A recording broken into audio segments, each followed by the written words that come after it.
Chapter 15 The Cardinal Rule of Behavior Change. In the late 1990s, a public health worker named Stephen Levy left his hometown of Omaha, Nebraska, and bought a one-way ticket to Karachi, Pakistan. Karachi was one of the most populous cities in the world. By 1998, over 9 million people called it home. It was the economic center of Pakistan and a transportation hub with some of the most active airports and seaports in the region. In the commercial parts of town, you could find all of the standard urban amenities and bustling downtown streets. But Karachi was one of the least livable cities in the world. Over 60% of Karachi's residents lived in squatter settlements and slums. These densely packed neighborhoods were filled with makeshift houses and cobbled together from old boards, cinder blocks, and other discarded materials. There was no waste removal system, no electricity grid, no clean water supply. When dry, the streets were a combination of dust and trash. When wet,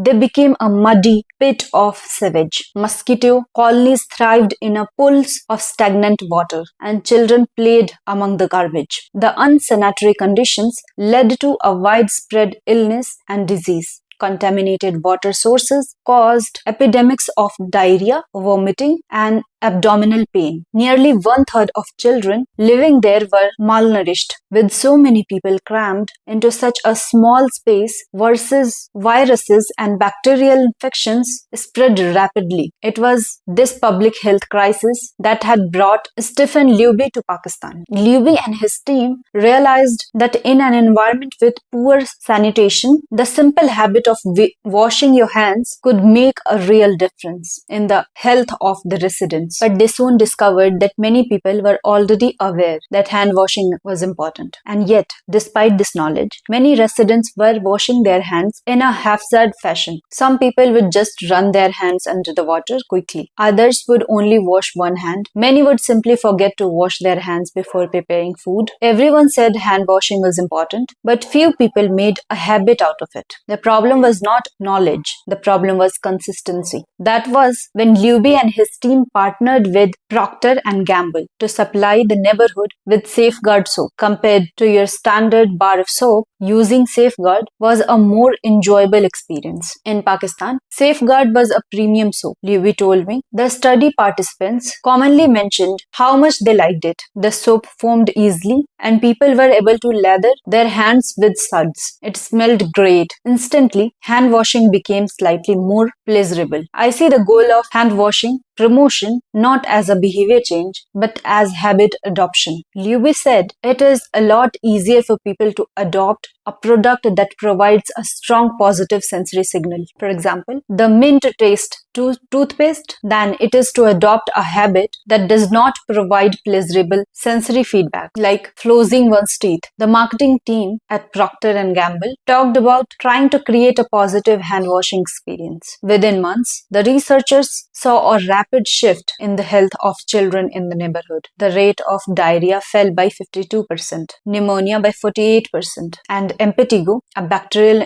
skin infection, by 35%. The long-term effects were even better. When went back to some of the households in Karachi 6 years after, Levy told me over 95% of households who had been given the soap for free and encouraged to wash their hands had a hand washing station with soap and water available. When our study team visited, we had not given any soap to the intervention group for over 5 years. But during the trial, they had become so habituated to wash their hands that they had maintained the practice. It was a powerful example of the fourth and final law of behavior change: make it satisfying. We are more likely to repeat a behavior when the experience is satisfying. This is entirely logical. Feelings of pleasure, even minor ones like washing your hands with soap that smells nice and leathers well, are signals that tell the brain this feels good. Do this again. Next time, pleasure teaches your brain that a behavior is worth remembering and repeating. Take the story of chewing gum. Chewing gum had been sold commercially throughout the 18th centuries, but it was not until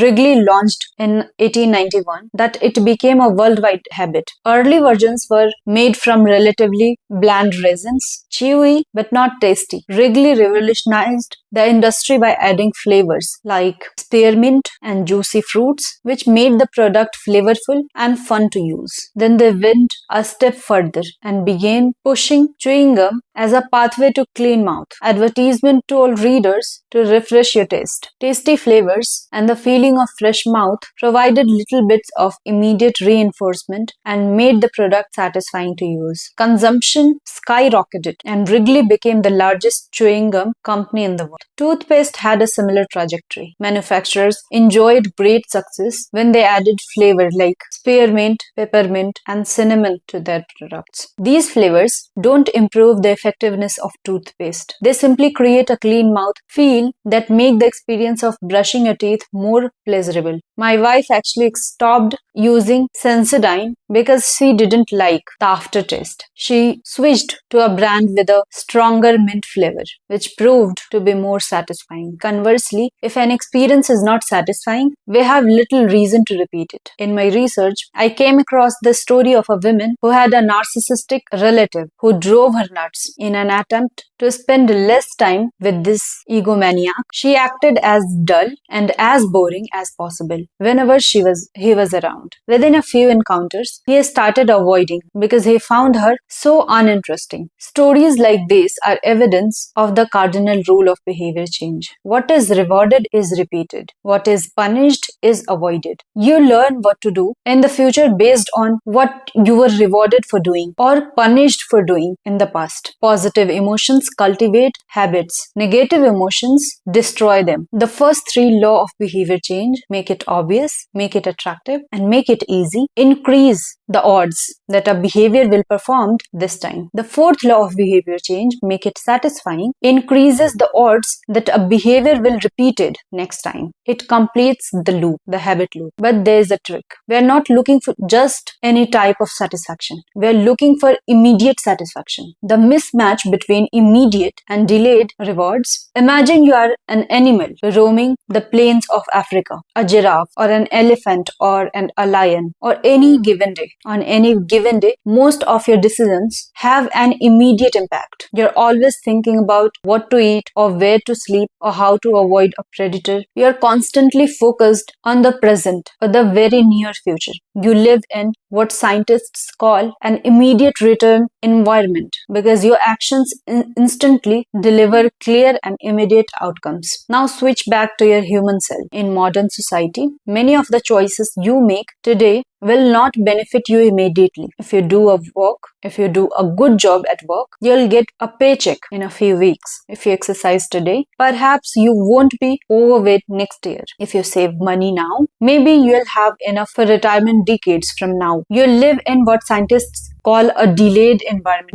return environment, because you can work for years before your actions deliver the intended payout. The human brain did not evolve for life in a delayed return environment. The earliest remains of modern humans, known as Homo sapiens sapiens, are approximately 200,000 years old. These were the first human to have a brain relatively similar to ours, in particular the neocortex, the newest part of the brain and the region responsible for higher functions like language, was roughly the same size 200,000 years ago as today. You're walking around with the same hardware as your Paleolithic ancestors. It is only recently, during the last 500 years or so, that society has shifted to a predominantly delayed return environment. Compared to the age of the brain, modern society is brand new. In the last 100 years, we have seen the rise of the car, the airplane, the television, the personal computer, the internet, the smartphone, and beyond. The world has changed much in recent years, but human nature has changed little. Similar to other animals on the African savanna, our ancestors spent their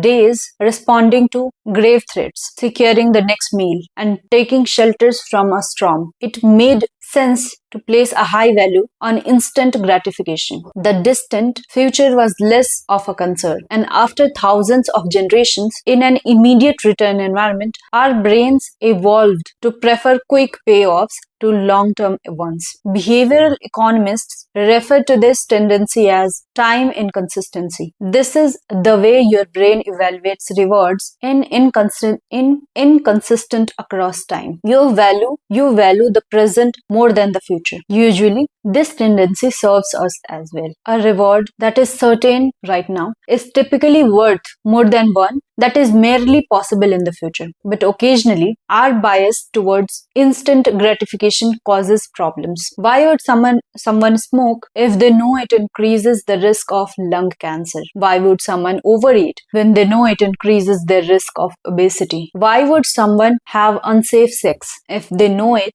can result in sexually transmitted disease? Once you understand how the brain prioritizes rewards, the answers become clear. The consequences of bad habits are delayed while the rewards are immediate. Smoking might kill you in 10 years, but it reduces stress and ease your nicotine cravings now. Overeating is harmful in the long run, but appetizing in the moment. Say, sex, safe or not, provides pleasure right away. Disease and infection won't show up for days or weeks or even years. Every habit produces multiple outcomes across time. Unfortunately, these outcomes are often misaligned. With our bad habits, the immediate outcome usually feels good, but the ultimate outcome feels bad. With good habits, it is the reverse. The immediate outcome is enjoyable, but the ultimate outcome feels good. The French economist Frédéric Bastiat explained the problem clearly when he wrote, "It almost always happens when the immediate consequences is favorable, the later consequences are disastrous, and vice versa. Often the sweeter the first fruit of habit, the more bitter are its later fruits." Put another way, the cost of your good habits are in the present, the cost of your bad habits are in the future. The brain's tendency to prioritize the present moment means you can't rely on good intentions. When you make a plan to lose weight, write a book, or learn a language, you are actually making plans for the future self. And when you envision what you want in your life to be like, it is easy to see the value in taking actions with long-term benefits. We all want better lives for future selves. However, when the moment of decision arrives, instant gratification usually wins. You are no longer making a choice for future you, who dreams of being fitter or wealthier or happier. You are choosing for present you. You wants to be full, pampered, and entertained. As a general rule, the more immediate pleasure you get from an action, the more strongly you should question whether it aligns with your long-term goal. With a fuller understanding of what causes our brain to repeat some behaviors and avoid others, let's update the cardinal rule of behavior change. What is immediately rewarded is repeated. What is immediately punished is avoided. Our preference for instant gratification reveals an important truth about success. Because of how we are wired, most people will spend all day chasing quick hits of satisfaction. The road less traveled is the road of delayed gratification. If you are willing to wait for the rewards, you'll face less competition and often get bigger payoff. As the saying goes, the last mile is always the least crowded. This is precisely what research has shown. People who are better at delaying gratification have higher SAT score, lower levels of substance abuse, lower likelihood of obesity, better response to stress, and superior social skills. We have all seen the play out in our own lives. If you delay watching television and get your homework done, you'll generally learn more and get better grades. If you don't buy desserts and chips at the store, you'll often eat healthier food when you get home. At some point, success in nearly every field requires you to ignore an immediate reward in favor of delayed rewards. Here's the problem. Most people know that delaying gratification is a wise approach. They want the benefits of good habits, to be healthy, productive, at peace. But these outcomes are seldom top of mind at the decisive moment. Thankfully, it's possible to train yourself to delayed gratification. But you need to work with a grain of human nature, not against it. The best way to do this is to add a little bit of immediate pleasure to the habits that pay off in the long run, and a little bit of immediate pains to ones that don't. How to turn instant gratification to your advantage. The vital thing is getting a habit to stick is to feel successful. Even if it's in a small way, the feeling of success is a signal that your habit paid off and that the work was worth the effort. In a perfect world, the reward for a good habit is the habit itself. In real world, good habits tend to feel worthwhile only after they have provided you with something early on. It's all sacrifice. You have gone to the gym a few times, but you're no longer or fitter or faster. You're not stronger, at least not in any noticeable sense. It's only months later, once you shed a few pounds or your arms gain some definition, that it becomes easier to exercise for its own sake. In the beginning, you need a reason to stay on track. This is why immediate rewards are essential. They keep you excited while the delayed rewards accumulate in the background. What we are really talking about here is, when we are discussing immediate rewards, is the ending of a behavior. The ending of any experience is vital because we tend to remember it more than other phases. You want the ending of your habit to be satisfying. The best approach is to use reinforcement when refers to the process of using an immediate reward to increase the rate of behavior. Habit stacking, which we covered in chapter 5, ties your habit to an immediate cue, which makes it obvious when to start. Reinforcement ties your habit to an immediate reward, which makes it satisfying when you finish. Immediate reinforcement can be especially helpful when dealing with habits of avoidance, which are behaviors you want to stop doing. It can be challenging to stick with habits like no favors, no frivolous purchases, or no alcohol this month, because nothing happens when you skip happy hours, drinks, or don't buy that pair of shoes. It can be hard to feel satisfied when there is no action in the first place. All you are doing is resisting temptation, and there is not much satisfying about that. One solution is to turn the situation on its head. You want to make avoidance visible, open a saving account, or label it for something you want, maybe leather jacket. Whenever you pass on a purchase, put the same amount of money in the account. Skip your morning later. Transfer $5. Pass on another month of Netflix. Move $10 over. It's like creating a loyalty program for yourself. The immediate reward of seeing yourself save money towards the leather jacket feels a lot better than being deprived. You're making it satisfying to do nothing. One of my readers and his wife used a similar setup. They want to stop eating out so much that start cooking together more. They labeled their savings account trip to Europe. Whenever they skipped going out to eat, they transferred $50 into the account. At the end of the year, they put the money towards the vacation. It is worth noting that it is important to select short-term rewards that reinforce your identity rather than ones that conflict with it. Buying a new jacket is fine if you are trying to lose weight or read more books, but it does not work if you are trying to budget and save money. Instead, taking a bubble bath or going on a leisurely walk a good example of rewarding yourself with free time, which aligns with your ultimate goal of more freedom and financial independence. Similarly, if your reward for exercising is eating a bowl of ice cream, then you are casting votes for conflicting identities, and it ends up being a wash. Instead, maybe your reward is a massage, which is both a luxury and a vote toward taking care of your body. Now, the short-term reward is aligned with your long-term vision of being a healthy person. Eventually, as intrinsic rewards like a better mood, more energy, and reduced stress kick in, you'll become less concerned with chasing the secondary reward. The identity itself becomes the reinforcer. You do it because it's who you are and it feels good to be you. The more a habit becomes part of your life, the less you need outside encouragement to follow through. Incentives can start a habit. Identity sustains a habit. That said, it takes time for the evidence to accumulate and a new identity to emerge. Immediate reinforcement helps maintain motivation in the short term while you are waiting for the long-term rewards to arrive. In summary, a habit needs to be enjoyable for it to last. Simple bits of reinforcement like soap that smells great, or toothpaste that has a refreshing mint flavor, or seeing over $50 hit your saving account can offer the immediate pleasure you need to enjoy a habit. And change is easy when it is enjoyable. Chapter summary. First, the fourth law of behavior change is make it satisfying. Second, we are more likely to repeat a behavior when the experience is satisfying. Third, the human brain evolved to prioritize immediate rewards over delayed rewards. Fourth, the cardinal rule of behavior change. What is immediately rewarded is repeated. What is immediately punished is avoided. Second last, to get a habit to stick, you need to feel immediately successful, even if it's not in a small way.